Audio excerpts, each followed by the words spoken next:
Eh, entonces es Éxodo capítulo 13, son 22 versículos y creo que antes de empezar, antes de ver lo que vamos a ver en este momento y antes de que sigamos con la historia del Éxodo, porque estamos al principio del Éxodo, de esta salida del el pueblo de Israel de Egipto, creo que es importante que recordemos cómo es que ellos llegaron a estar en esta situación.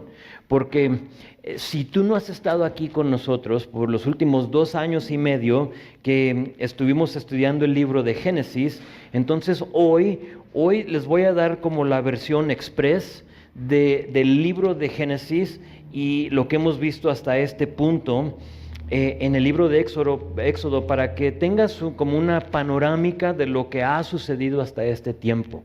Sí, para que tú sepas lo que está sucediendo. Entonces, en Génesis 12, y no tienes que voltear ahí, voy a leer unos versículos, pero si los quieres anotar está bien, pero en Génesis 12 vemos que Dios le da una promesa a Abraham. Sí, le dice esto, le dice, vete de tu tierra y de tu parentela y de la casa de tu padre a la tierra que te mostraré, y haré de ti una nación grande, y te bendeciré y engrandeceré tu nombre, y serás bendición. La tierra prometida, de lo que él le dice aquí, que salga de y que vaya a otra tierra que él le iba a mostrar, es lo que conocemos como Canaán.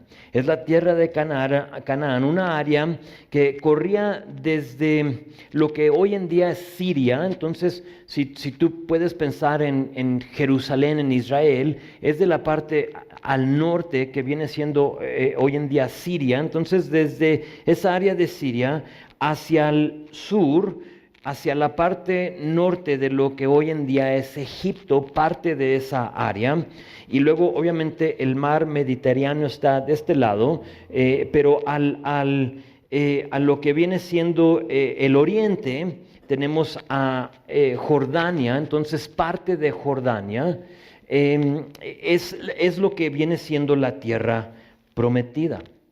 Es una área muy grande. Pero esta área, aunque de ellos prometida por Dios, sí la ocuparon en un tiempo, vivieron ahí, pero nunca han aprovechado toda la tierra. Por lo menos hasta este día no la han aprovechado, la van a aprovechar, pero hasta ahorita no han aprovechado todo lo que Dios les dio. Entonces Dios le hace esta promesa y a través del tiempo le nacen 2 hijos a Abraham. Le nace Ismael. Ismael es el hijo de su sierva. Sara, su esposa, no le puede dar hijos y ella tiene una buena idea y dice, pues aquí está mi sierva, ¿por qué no mejor te acuestas con ella y así tendremos un hijo, adelantándose del plan de Dios? Y nace Ismael y después de eso les nace Isaac por su esposa, por Sara. Ahora, Isaac crece y se casa y le nacen a él 2 hijos. Les dije que es es express. Le nacen 2 hijos, Esaú y Jacob. Y por una serie de eventos, Jacob huye de su hermano Esaú. Sabemos que Esaú le vende su primogenitura y causa problemas. Entonces él huye de su hermano y Isaac se va y vive por muchos años en Harán. Allí en Harán él tiene la mayor parte de sus 12 hijos, va a tener 12 hijos, 2 de ellos van a nacer otra vez en Canaán, pero 12 de sus hijos van a nacerle a él y una hija que tenemos mencionada como Dina en el libro de Génesis. Esos 12 hijos, o 2 hermanos se puede decir, crecen y ya para ese entonces ya regresaron a la área de Canaán. Crecen y eventualmente uno de ellos, uno de los más chicos, José, tiene unos sueños Y José le comparte a sus hermanos. Él tiene, creemos, como unos 17 años cuando estos sueños le empiezan a venir, y un par de sueños le vienen a él, y en estos sueños él les cuenta a sus hermanos que ellos se están postrando delante de él. Y eso obviamente pues no les cae muy bien, ¿no? O sea, ¿cómo que nos vamos a postrar delante de ti? Y eso causa en ellos lo que causa en muchos de nosotros cuando alguien nos dice algo que no queremos oír, y es odio, ¿no? Y lo empiezan a odiar, le empiezan a tener celos, y ese odio los lleva a actuar y querer matarlo. Pero en lugar de matarlo, sabemos que lo venden a un grupo de ismaelitas que ellos iban rumbo a Egipto. Entonces aquí es donde entra Egipto. Ellos, estos ismaelitas, eran gente que vendía, compraba y vendía. Entonces ellos van rumbo a Egipto y hacen un trato con ellos y venden a su hermano José a estos ismaelitas, y ellos lo llevan a Egipto, y ahí ya llegando a Egipto como esclavo lo venden a él. Entonces el primero llega a la casa de Potifar, es otra larga historia. Ahí José pasa por unas injusticias, cosas que no merecía, y de nuevo por otra serie de eventos, él le revela a Faraón el significado de unos sueños que él ahora está teniendo. Entonces Faraón, sin saber qué hacer, busca a los magos, a los adivinos que él tenía ahí. Nadie le puede decir de estos sueños, pero recuerdan que ahí había uno encarcelado que sí sabía de los sueños, se llama José, y lo busca Faraón y sí se los dice, y eso por haberle interpretado los sueños a Faraón, y siendo que le agrada a Faraón eso, lo nombra como gobernador de Egipto. Entonces le da un puesto, otra vez, inmerecido. Lo sacan de la cárcel, le dan un puesto, es el puesto del gran visir en Egipto. El gran visir era la persona más poderosa, aparte de Faraón. Faraón siendo como lo máximo, de ahí el gran visir, y luego ya diferentes personas encargados de regiones, pero a José se le da este puesto de gran visir. Él se encarga de lo que había dicho su sueño, que iba a haber 7 años de abundancia, y luego después de esa abundancia iban a haber 7 años de sequía, de hambre, y por lo tanto él se encarga de almacenar todo el alimento, todo lo que se iba a requerir para esos 7 años, y pasa el tiempo, y sí, así como él había dicho, hay un hambre en toda la tierra. Y eso forza a que todo mundo venga a Egipto para comprar alimento de Faraón, de Egipto. Y el encargado de esto es nadie más que José. Entonces, dentro de los que llegan a pedir alimento, ¿quién creen que son? Los hermanos de José. Y si conoces la historia, sabes que ellos llegan. José los reconoce, y en ese momento su corazón se quiebra por amor que él tenía por ellos, también por tristeza porque habían pasado años separados de su familia, y por lo tanto él tiene un deseo de ser reunido con ellos, ¿sí? Y eso pasa. Un viaje, 2 viajes, él se revela a sus hermanos. Y entre ellos hay un gran gozo, hay lágrimas, hay algo, una reunión como tú te la imaginas después de tantos años, y se dan cuenta que su hermano es el encargado de todo el alimento en Egipto. Y eso causa a José preguntar por su papá. ¿Y dónde está papá? ¿Cómo está papá? ¿Cómo está Jacob? Y se da cuenta que todavía vive. Entonces él manda a sus hermanos a invitar a su papá que se mude a Egipto para que él lo pueda cuidar, para que él pueda suplir por todas sus necesidades. Ahora Jacob no quiere al principio. Él está en Canaán, él está impuesto a su área donde él vive, pero él cede a lo que su hijo le está diciendo y llega a Egipto con 70 israelitas. Entonces, ¿cómo llegó el pueblo de Israel, los israelitas, a llegar a Egipto? Así, a través de una sequía, de una hambre que había, y por lo tanto llegan todos. Eran 70 personas en ese entonces. Pasan los años, están viviendo en Gosén, en la parte norte de Egipto. Fallece José, fallecen sus hermanos, y a la misma vez, estamos hablando de muchos años, crece el número de los israelitas. Ya no solo eran 70, sino que ahora eran cienes, ahora eran miles de israelitas, y crecen de tal manera que el nuevo faraón, que no conocía a José, y ya no le importaba que era el gran visir hace quién sabe cuántos años, ahora este hombre, este nuevo faraón, decide que estos israelitas son un problema porque ya crecieron en número, no vaya a ser que nos vayan a derrotar. Entonces él lo que decide hacer es esclavizar a los israelitas para controlarlos. Entonces, si los esclavizo, voy a poder controlarlos y por lo tanto no nos van a poder ganar. Es aquí que tenemos que recordar la promesa de Dios en Génesis 12. Dios, ahora tenemos a este pueblo que estaba en Canaán, ya no están ahí, ahora están viviendo en un lugar ajeno, ¿sí? Y sabemos que la voluntad de Dios nunca fue que los israelitas se queden en Egipto. Dios tenía una promesa, Génesis 12. Dios tenía otro plan para su pueblo y se tenía que cumplir. Se tenía que cumplir. No había otra opción, y por lo tanto Dios permite esta esclavitud. Porque a través de esta esclavitud vamos a ver lo que conocemos como el Éxodo. Ahora, aquí está la cosa. No solo permite la esclavitud, sino que también levanta un libertador. Y ese libertador lo conocemos como Moisés. La historia de Moisés es muy impresionante, la vimos en los primeros capítulos de Éxodo, no te la voy a contar, pero el Éxodo no fue simplemente para sacarlos de Egipto y rescatarlos. Sí, o sea, ese fue el propósito.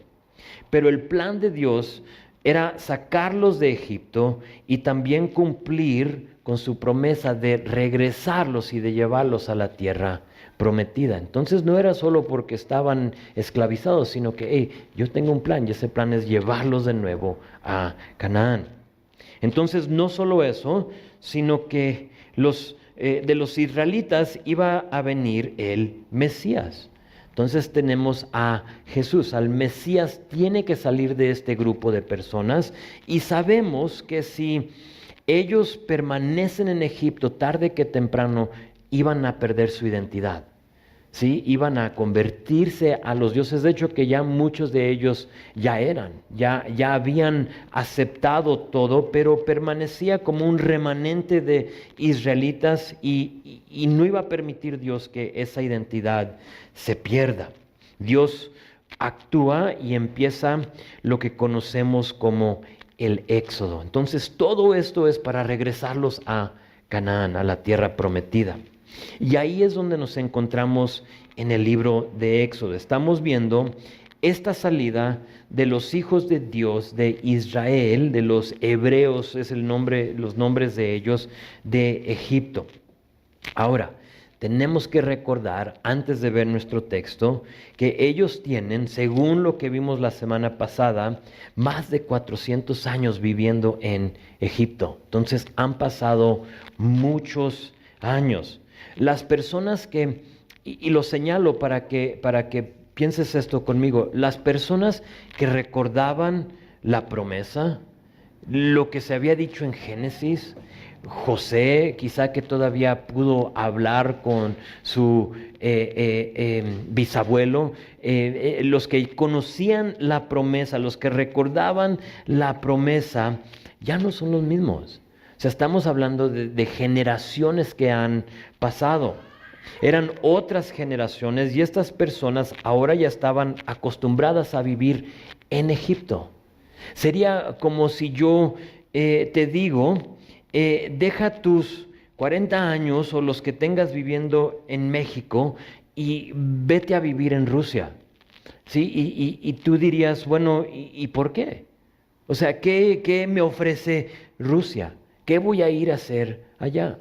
¿sí? Y si no hay esa promesa, van a decir, ¿y por qué nos estamos yendo? O sea, ¿qué es esto? Entonces la promesa es como clave, eso es lo más importante que tenemos que recordar en este Éxodo.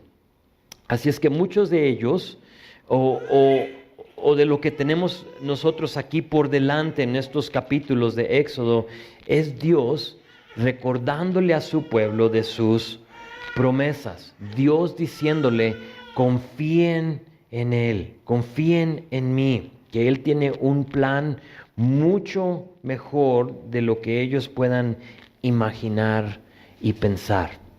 Y para nosotros, a veces es la misma cosa. ¿Sí? Estamos en nuestro camino haciendo lo que estamos haciendo y luego vemos que como que Dios tiene un plan quizá diferente y nos empieza como a palpitar el corazón como que yo no es lo que yo quiero y cómo lo hacemos y por qué me voy de aquí y etcétera, etcétera. Y tenemos que recordar que Dios, el plan de Dios es mucho mejor que el de nosotros. Puedes escribir ahí tú Efesios 3:20.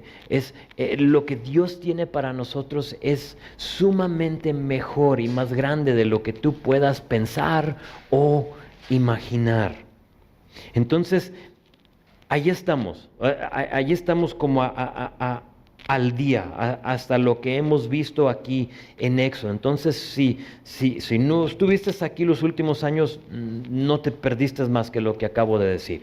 Entonces, Dios los ha sacado de Egipto y ahora tienen que salir a lo incierto. De hecho, ese es nuestro título hoy. Si tomas notas, es saliendo a lo incierto. Saliendo a lo incierto. Y quizás para algunos de ustedes digo eso, inmediatamente te identificas. Dices, yo me encuentro en ese lugar, en este momento. Hay una incertidumbre hacia adelante y no sé qué hacer. Vean lo que sucede en nuestra historia. Entonces los primeros 10, 16 versículos van a hablar, va a parecer que nos estamos repitiendo lo que ya hemos visto, pero no lo detallo otra vez, entonces es importante que lo veamos. Entonces síganme a capítulo 13 y vean versículo 1 y 2 conmigo. Dice, Jehová habló a Moisés diciendo, conságrame todo primogénito. Cualquiera que abre matriz entre los hijos de Israel, así de los hombres como de los animales, mío es. Ahorita veremos esto de consagrar al primogénito más adelante, pero aquí quiero que noten simplemente la palabra aquí, conságrame o consagrar. Sí, esa palabra significa santifica. Que santifica, por dices, ¿y eso qué quiere decir? Es apártame, ¿sí? Aparta, eso es lo único que quiere decir, dedícame al que abre la matriz. Ahora, esta santificación, esta dedicación, vamos a ver que va a ser tanto para el animal como para los hijos, ¿sí? Y ahorita más adelante nos va a dar más detalles de esto. Entonces, simplemente es eso. Por ahorita es nomás nota que vamos a santificar, vamos a apartar al primogénito, tanto como del animal como de los hijos. Y luego es Dios hablando y luego verso 3 empieza a hablar Moisés. Fíjate lo que dice. Y Moisés dijo al pueblo, tened memoria de este día en el cual habéis salido de Egipto, de la casa de servidumbre, pues Jehová os ha sacado de aquí con mano fuerte. Por tanto, no comeréis leudado. Vosotros salís hoy en el mes de Abib. Y cuando Jehová te hubiere metido en la tierra del Cananeo, del Eteo, del Amorreo, del Ebeo, del Jebuseo, la cual juró a tus padres que te daría, Génesis 12, allí está Génesis 12, tierra que destila leche y miel, harás esta celebración en este mes. Entonces Dios está estableciendo este rito, este ritual, esta fiesta le podemos llamar, y dice, aparten, hagan memoria de este día, porque Dios los ha rescatado de la esclavitud. Ese va a ser el punto. ¿sí? Les recuerda que van a un lugar de leche y miel. Y eso me encanta. Leche y miel significa la riqueza agrícola de la tierra a la cual van. Va a ser un lugar fértil, un lugar que les espera a ustedes, los hijos de Dios. Un lugar que siempre habrá vastas tierras de cultivo y pastos disponibles para sus ganados. Eso es lo que significa cuando habla de leche y miel. Todo lo que tú necesitas, ahí lo vas a tener. Ahora, no saben que están a punto de embarcar en un viaje de 40 años por el desierto. Y como dijo un pastor, Dios los va a sacar de Egipto en una noche, pero va a tomar 40 años para sacar Egipto de ellos, ¿sí? Para enseñarles, para mostrarles, para extraer todo lo que ellos han aprendido y han visto a través de este tiempo. Y por lo tanto les da una promesa, esta tierra es para ustedes, rica, fértil. Verso 7, 7 días comerás pan sin leudar, y el séptimo día será fiesta para Jehová. Por los 7 días se comerán los panes sin levadura, y no se verá contigo nada leudado, ni levadura en todo tu territorio. Y sabemos que la levadura, lo estudiamos la semana pasada, no lo vamos a ver hoy, pero habla del pecado para nosotros. Para ellos era la prisa que iban a tener, que en un instante, vamos, salgan, tienen que salirse, no había tiempo. Y verso 7 dice, y lo contarás en aquel día a tu hijo, diciendo, se hace esto con motivo de lo que Jehová hizo conmigo cuando me sacó de Egipto. Entonces, vimos la semana pasada, y lo voy a como tocar el tema un poquito más otra vez hoy, pero vimos que la responsabilidad la tenían los adultos de mostrarles su obediencia a Dios con estas fiestas a sus hijos. O sea, la responsabilidad era de los adultos, ¿sí? Pero aquí también menciona que se les iba a contar a sus hijos. Entonces, hay definitivamente un equilibrio entre ambas cosas, entre contar y hacer. Dios aquí les dice que hagan ambas cosas. Cuéntales a tus hijos, pero también tienes que hacer. Y si tú solo haces, o si nosotros solo hacemos, ¿sí? Pero no instruimos o no contamos, entonces vamos a crear a hijos que piensan que la bendición está en solo hacer, ¿sí? Tú solo haz, ¿sí? Y por lo tanto, hay religiones, y una que la tenemos aquí muy cercana a nosotros, en que se basa en hacer, en que tú haces y haces y haces. Pero nos damos cuenta que hay muy poquita instrucción.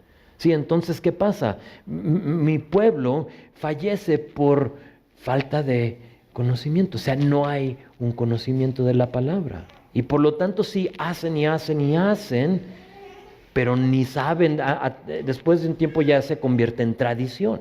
No sabemos ni por qué hacemos lo que hacemos. Y lo que pasa es que las fiestas van a perder su significado si solo hacen pero no instruyen. Pero el otro lado de la moneda, si solo contamos pero no hacemos, entonces vamos a crear a hijos que no tienen visión para participar. ¿Sí? Y quizás van a tener mucha instrucción pero no van a hacer nada. Y sabemos que, ahora aplicándolo a nosotros hoy en día, que la iglesia está compuesta de personas, de tú y yo. La iglesia no es un edificio, sino que es un grupo de personas que nos llamamos, en este caso somos Calvary Chapo, Guanajuato.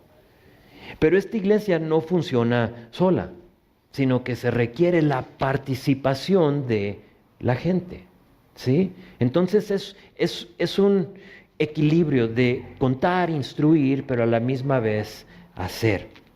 Entonces aquí, para que no se pierda la importancia de las fiestas, Dios los tiene participando van a sacrificar al primogénito, me van a entregar al primogénito de los hijos, pero a la misma vez contando. ¿Sí? Vean verso 9.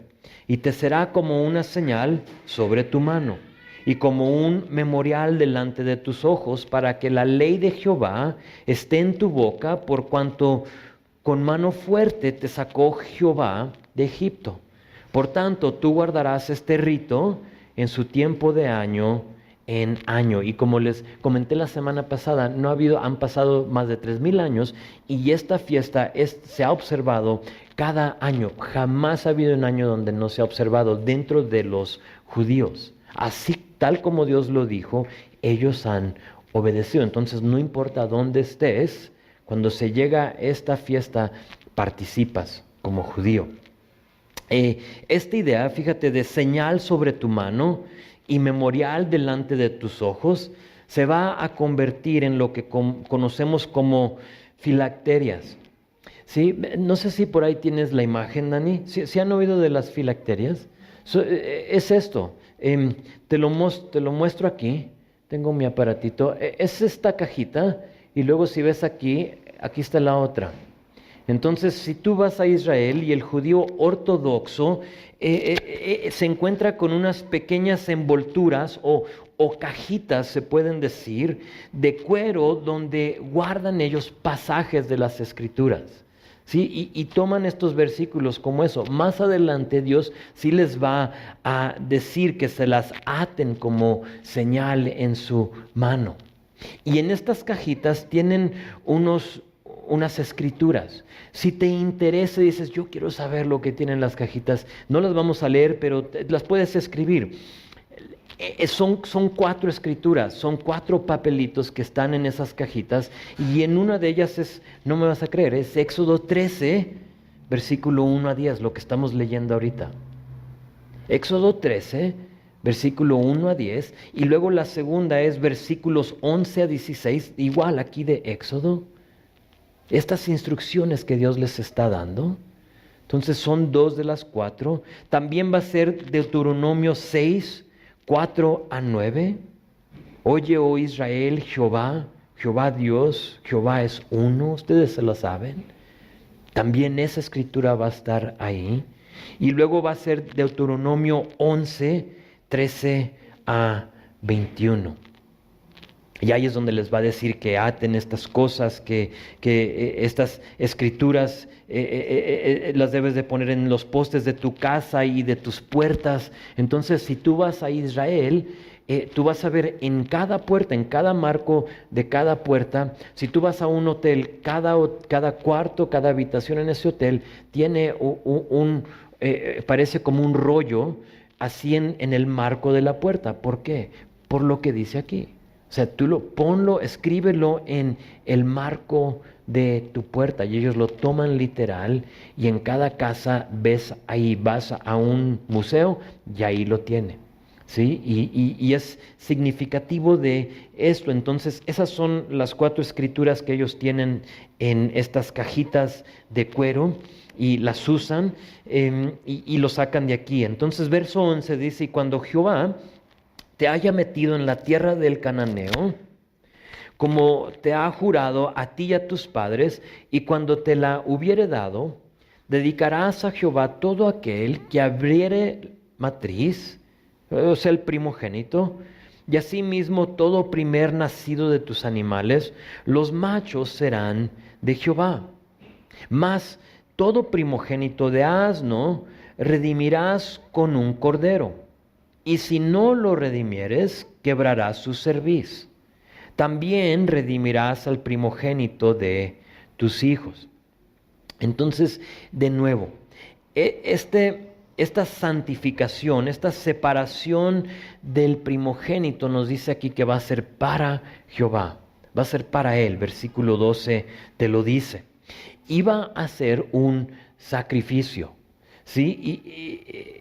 igual al sacrificio que hicieron en la Pascua, en lo que acabamos de ver, en esta noche que ellos, donde Dios pasa sobre de cada casa que tiene la sangre en el dintel y en los postes. Entonces va a ser algo anual, va a ser algo para recordarles de cómo fue que Dios los rescató. Ahora, si un animal no era adecuado, en este caso nos menciona el asno. El asno era un animal impuro, pero el asno era un animal muy útil. ¿Sí? Entonces los querían, o sea, era un animal que les servía. Entonces, si era un animal impuro o el primogénito era un animal que no era perfecto, que no estaba sin mancha y sin tacha, entonces tenías tú que redimirlo con un cordero, versículo 13. Si no hacías eso, o sea, si nacía el primogénito, el asno, y no lo querías redimir, dices, no, ese como que no vale la pena, ¿no? O sea, está cojeando, entonces no, de nada me va a servir. Entonces tú tienes que matar a ese animal quebrándole su cerviz. Pero ¿qué tal el hijo primogénito? ¿Se sacrifica? Se le va a quebrar la cerviz y sabe, oye, si ese como que no, está pelón, ¿no? Entonces, no, de nada nos va a servir. No. El primogénito, fíjate, de los hijos, siempre se va a redimir y jamás se le va a quebrar la cerviz. Dice, también redimirás al primogénito de tus hijos. No hay opción para decir tú, ese no sirve, ¿sí? Ese no vale la pena.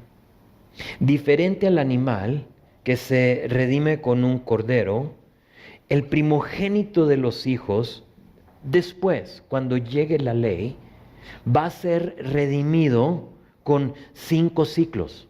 Va a haber, se va a tener que pagar, ¿sí? 5 ciclos, porque veremos que ese recurso va a sostener a los levitas que fueron tomados para el servicio del templo. ¿Okay? Me estoy adelantando mucho.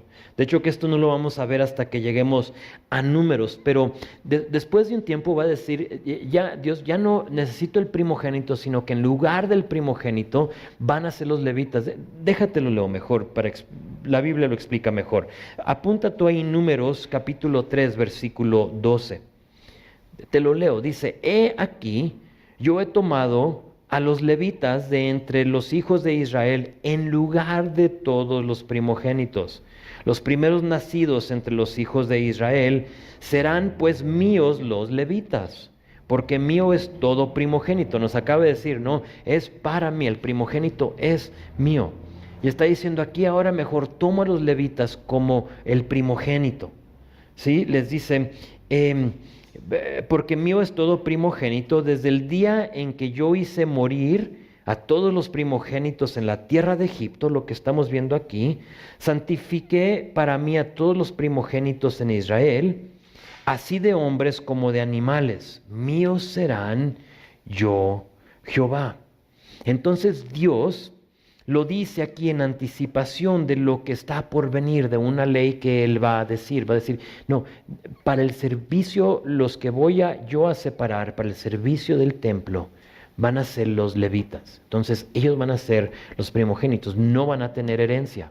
Entonces, porque ellos no van a tener herencia, no les va a corresponder a ellos un terreno, por decirlo así, van a dedicar su vida al servicio del templo, los van a apoyar con los 5 ciclos para cada primogénito. ¿Están conmigo? No confundí a nadie, o sea, tiene que haber un pago. Entonces, en este caso va a ser un dinero para apoyar, para sostener a los levitas, que serán los primogénitos. Muy bien. Y cuando, versículo 14, y cuando mañana te pregunte tu hijo diciendo, ¿qué es esto? Le dirás, Jehová nos sacó con mano fuerte de Egipto, de casa de servidumbre.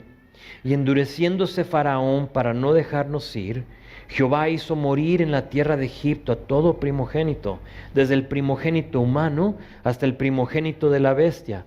Y por esta causa yo sacrifico para Jehová todo primogénito macho y redimo al primogénito de mis hijos. Entonces esto era algo personal. Nota que está hablando singular, o sea, dice yo sacrifico, yo redimo al primogénito.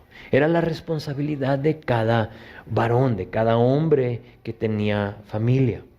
Verso 16, te será pues como una señal sobre tu mano. De nuevo tenemos aquí las filacterias. Y por una memorial delante de tus ojos. Por cuanto Jehová nos sacó de Egipto con mano fuerte.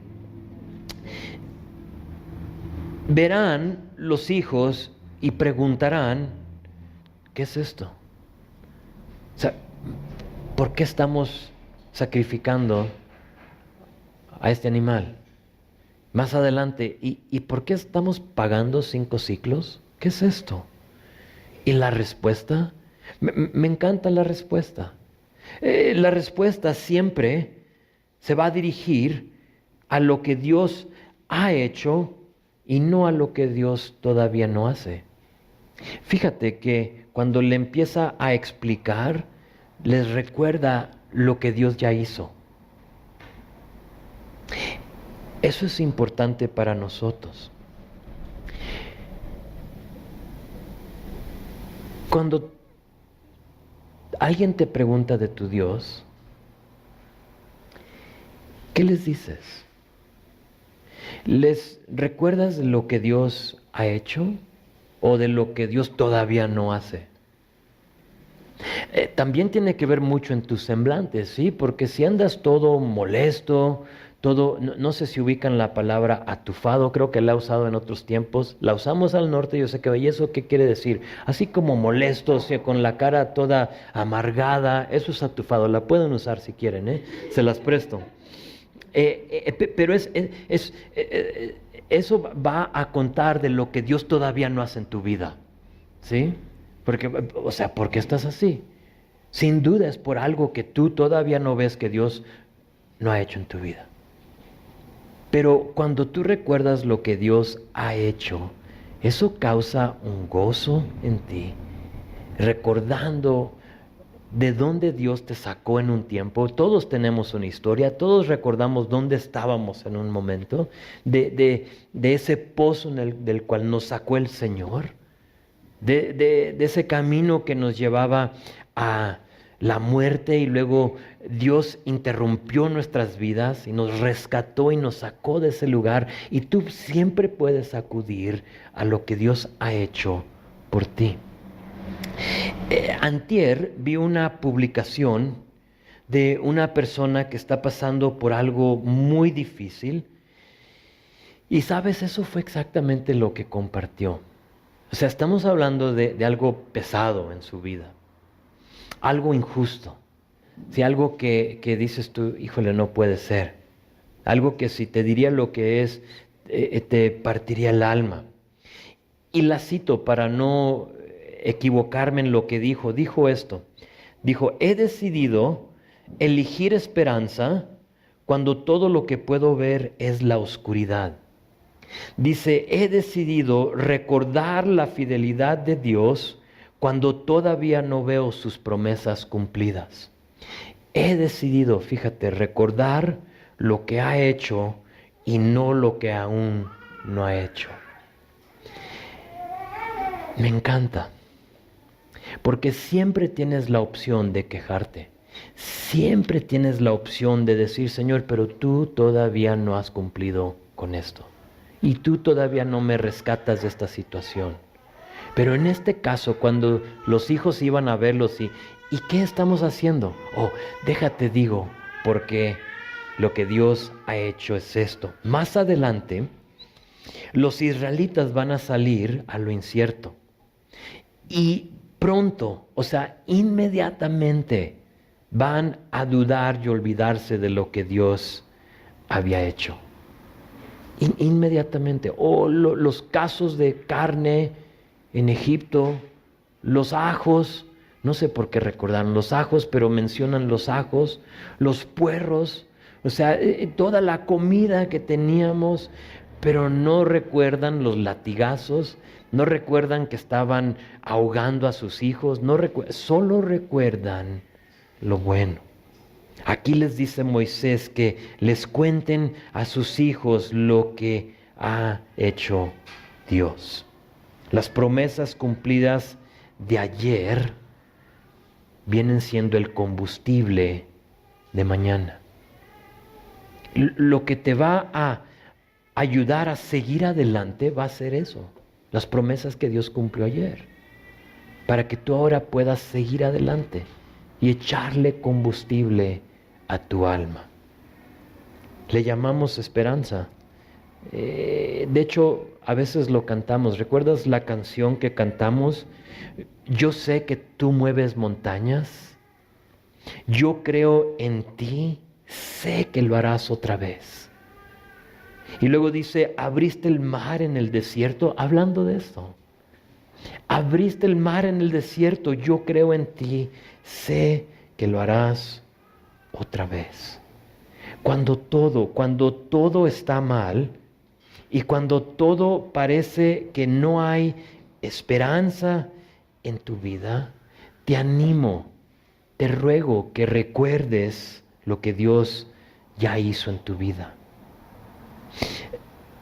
Decirle, Dios, yo creo en ti y sé que lo harás otra vez. Oh, sí, estoy pasando por algo muy difícil, pero sé que lo harás otra vez. Vi lo que has hecho. Entonces estas obras, estos milagros de Dios, les iban a servir para fortalecer al joven, al que preguntaba, ¿y esto qué? Oh, déjate digo, los milagros que hizo Dios. Iba a ayudar y animar al desanimado, y iba a darle esperanza al desesperado, cuando recordaban lo que Dios había hecho. Sigue Moisés con la explicación de lo que Dios hará. Fíjate, versículo 17, dice, y luego que Faraón dejó ir al pueblo, Dios no los llevó por el camino. Ese no es muy importante. Y luego que Faraón dejó ir al pueblo, Dios no los llevó por el camino de la tierra de los filisteos que estaba cerca, porque dijo Dios, para que no se arrepiente el pueblo cuando vea la guerra y se vuelva a Egipto. Mas hizo Dios que el pueblo rodease por el camino del desierto del Mar Rojo, y subieron los hijos de Israel de Egipto armados. Ahora, no son guerreros, ¿sí? Están armados, pero jamás han levantado una espada, ¿sí? Han sido esclavos por este tiempo, han sido personas del campo, de ganado y todo lo demás. No han tenido, por lo menos esta generación, que luchar, que pelear, ¿sí? Les quiero mostrar el camino de los filisteos. ¿Sí me pones el mapa, Dani? Y lo podemos dejar aquí por un tiempo. Pero el camino de los filisteos viene siendo, para no estorbarle a nadie, están aquí en el área de Gosén y van a salir, y el camino de los filisteos es este. La meta está acá. Entonces ellos quieren llegar hacia acá, pero en medio están los filisteos. Es un problema. Los filisteos van a ser un problema, o pueden ser un problema. Ese viaje de aquí hacia acá es un viaje de 11 días caminando, y en poco tiempo podrían llegar, aunque sean un grupo de 2-3 millones de personas. Ponle que lo doble, por si dices, pues yo solo lo hago en 11 días, pero que sean 2-3 millones, en 22 días llegan. Es una ruta muy simple, es una ruta muy rápida, pero quiero que noten dos cosas en estos versículos. Quiero que noten, y puedes dejar ahí el mapa por un ratito, Dani. Dice, quiero que noten que dice que Dios no les permitió el camino que estaba más cerca. Esto era lo lógico, lo más prudente, pero no. Iba a ser lo menos costoso, pero no lo permitió Dios. Pero también quiero que noten que Dios los hizo rodear. no solo los hizo rodear, sino que los llevó por el camino del desierto. Tienes que saber que toda esta área es, mira, desierto, desierto, desierto, desierto, desierto. ¿Sí ves que es un desierto? O sea, no son pastos verdes, es un desierto. Ahora, ¿por qué? Vale la pregunta, ¿por qué? ¿Por qué no la ruta más fácil? ¿Por qué no aprovechar la ruta más corta? El camino de los filisteos es un camino de 320 kilómetros. Hubiera sido más práctico, más fácil, pero no. ¿Por qué? ¿Por qué? No tienes que inventarte una respuesta. El mismo texto nos lo dice. Ve versículo 17. Dice, no sea que se arrepientan cuando vean la guerra y se vuelvan a Egipto. Evidentemente los filisteos eran guerreros y eran más fuertes, más sabios en cuanto a la guerra. ¿Y qué creen? Dios lo sabía. Ahí está la clave. Por si tú ves un camino más fácil y Dios te tiene por el desierto y dices, ¿por qué? Dios sabe. Dios sabe por qué. Dios sabía que los iba a desanimar, que los iba a asustar y por lo tanto ellos se iban a querer regresar a Egipto. De por sí ellos se van a empezar a quejar.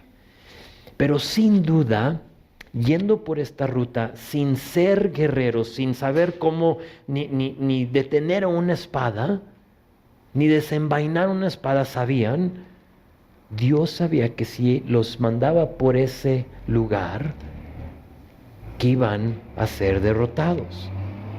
Ahora, ¿recuerdan que el título es Saliendo a lo incierto? Aquí lo es. Aquí está. Tengo que notar algo aquí. Aquí en estos versículos, el pueblo de Israel, noten que no ha dado su opinión. No están, en el texto no vamos a encontrar donde dicen, oigan, pero ¿por qué no mejor por acá? Hasta este momento ellos simplemente han creído lo que Moisés ha dicho. No han preguntado, no han dudado. Después van a dudar, todavía no. Esto es clave también porque para nosotros, mientras que tú y yo estemos opinando en cuanto a la dirección de nuestra vida, Dios no va a actuar. Si tú tienes un plan para tu vida y no es el plan que Dios quiere para ti, Él te va a ceder el derecho. O sea, adelante, tú haz tu plan. Dios es un caballero, lo he dicho muchas veces. Y si tú quieres agarrar, o sea, ya me enfadé con esto en mi vida y yo voy a hacer lo que yo quiera, sabiendo tú bien lo que dice la palabra, Dios te va a decir, ok. Pero si tú puedes confiar de que Dios tiene un plan para ti, verás lo que ellos van a ver. Mi punto es este. Cuando vamos rumbo a algo desconocido, a algo incierto, no opines, simplemente sigue. Señor, ¿tú qué quieres hacer? No entiendo, no lo veo, todo está mal en mi vida y no entiendo por qué está pasando. Creo que tú tienes el control y tú puedes cambiar las cosas en un momento y hasta este momento no lo has hecho, entonces sigo adelante.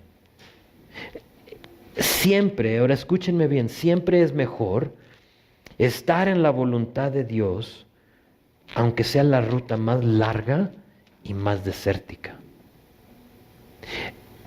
Siendo desierto implica que va a haber hambre, va a haber sed, va a haber sol. Pero más adelante, de hecho, que estamos por ver que también va a haber una nube. ¿Sí? Entonces, aunque haya sol, y un sol que quema, que mata, Dios va a proveer. Y muchas veces queremos la ruta más rápida, más corta. Dios es soberano y sabe exactamente lo que necesitamos. Y aquí la ruta que Dios escogió les dará la oportunidad, ¿sabes de qué? De ver su provisión. Dios va a proveer por ellos. El desvío hacia el desierto va a permitir que ellos vean, ¿saben qué? El mar rojo dividido. Van a ver la maná que va a caer cada mañana y que va a ser su comida por años. Van a ver las codornices, porque van a decir, y tenemos hambre, ya, o sea, ya estamos cansados. Ok, les mando codornices, hasta por las narices les va a salir la carne. ¿Quieren codornices? Les voy a dar. Y van a ver en una manera milagroso lo que Dios ha hecho. Van a ver que tienen sed y de una roca va a sacar agua. O sea, ese es el Dios que servimos. Cuando lo seguimos vas a ver eso en tu vida. Este tiempo en el desierto va a tener un propósito. Y porque se nos va el tiempo, voy a pedir que tú anotes esto y lo puedes leer tú. Se los iba a compartir, pero Deuteronomio, capítulo 8, versículo 2 a 5. Aquí en esos versículos te va a revelar 3 cosas que Dios va a hacer en ellos en el desierto, en este desvío. Son 3 cosas, te los voy a decir y luego tú las puedes buscar. Los va a humillar y cómo necesitamos ser humillados. Los va a humillar. Esa palabra humillar, ¿sabes lo que significa? Poner en su lugar.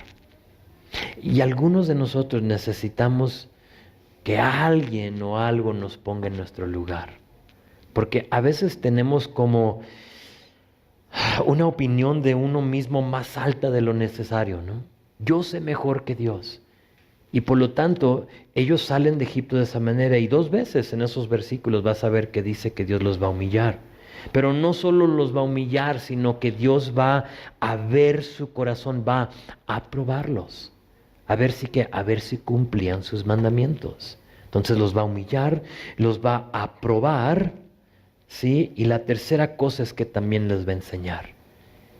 Y porque servimos a un Dios bueno, a un Dios que no solo nos lleva al desierto para dejarnos morir ahí, sino que Dios va a aprovechar todo. Vas a ver que en esos versículos va a decir que los va a sacar para enseñarles que, ¿sabes qué? Lo que Jesús citó, que no solo de pan vive el hombre, sino de que todo de lo que sale de la boca del Señor. De ahí, o sea, si nomás no pasan ese tiempo en el desierto, no tenemos esos versículos registrados para nosotros. De que no solo del pan, sino de que toda palabra de esto tenemos que vivir. Y de ahí sale eso. Entonces van a ser 3 cosas. Vamos a seguir con versículo, esa es tarea para ustedes. Ahora, versículo 19 dice, tomó también consigo Moisés los huesos de José, el cual había juramentado a los hijos de Israel, diciendo, Dios ciertamente os visitará y haréis subir mis huesos de aquí con vosotros. Esto simplemente es para cumplir con la petición de Génesis 50, donde José les pide que no dejen mis huesos en Egipto, por favor. No soy egipcio, sé que parezco egipcio porque era como gran visir, maquillaje y cabello y todo lo demás, pero le dices que no lo soy. Soy israelita, entonces lleven mi cuerpo, y no va a ser hasta Josué capítulo 24 que esto se va a cumplir, donde ellos llevan a la cueva los huesos de José. Pero aquí les está diciendo, prefiero ser acostado con mis antepasados, y aquí se lo conceden. Están por salir, toman los huesos de José y se los llevan. Van a cargar con estos huesos por 40 años. Que también saben que va a ser un recordatorio de las promesas de Dios, porque José cuando les dice en Génesis 50 que se los lleven, es porque él les dice, Dios los va a llevar y los va a regresar a Canaán. Entonces hay una promesa, y esos huesos, cuando los vean, la caja, lo que sea, van a decir, vamos a llegar a Canaán, algún día, quién sabe cuándo, pero vamos a llegar. Verso 20, y partieron de Sucot y acamparon en Etam. Okay, aquí está Sucot, ¿sí? Ahora, aquí está van a cruzar el mar aquí. Hay otras rutas y cuando lleguemos a eso se las voy a compartir, pero todo esto es el desierto de Tam. Yo sé que aquí lo nombra de este lado, pero todo esto se conoce. Este es el canal Suez, el Mar Rojo está acá, este es el canal Acaba, creo, pero los dos aquí, es el Mar Rojo está aquí abajo. Entonces, están de Sucot, salen a esta área. De hecho, que lo que vamos a ver la próxima vez que nos veamos es Pa-Airot. Entonces, todavía están por cruzar el Mar Rojo y parece ser que de aquí, de este punto, es donde van a cruzar. Ahora, tengo que decir algo de estos mapas. ¿Sí? Quiero que notes que no importa cuál mapa tú busques en el internet, pero si aún muy probable los que tengas en tu Biblia, pero noten que muchos de los lugares tienen un signo de interrogación. ¿Sí los ves? O sea, ¿por qué? Porque creemos que allí es donde están esos lugares. Pensamos que allí es donde están. De hecho, que el monte de Sinaí, que lo ves aquí, hay otro acá. Este es Arabia. Y hay algunos que dicen que está acá. Entonces, por eso el monte de Sinaí tiene un signo de interrogación. O sea, que creemos que este es. Y lo digo porque no le vamos a dar mucha importancia y solo uso los mapas como para darles una idea de dónde posiblemente fueron estos lugares. Realmente no sabemos exactamente dónde cruzaron el mar. Solo sabemos que lo cruzaron y solo sabemos el milagro que Dios hizo. Entonces lo importante no es la ubicación, sino que lo que Dios hizo. Entonces vamos a terminar, verso 21-22. Y Jehová iba delante de ellos de día en una columna de nube para guiarlos. ¿Saben? Mejor vamos a terminar ahí, porque tengo mucho que hablar aquí. O sea, ya estamos en lo bueno. Y no quiero, o sea, perder parte de lo que les quiero. O sea, estos dos versículos están saturados. Vamos a leerlos y luego los vemos la próxima vez que nos veamos, ¿sí? Dice esto: y Jehová iba delante de ellos de día en una columna de nube para guiarlos por el camino, y de noche en una columna de fuego para alumbrarles, a fin de que anduviesen de día y de noche. Nunca, note esa palabra nunca, se apartó de delante del pueblo la columna de nube de día, ni de noche la columna de fuego.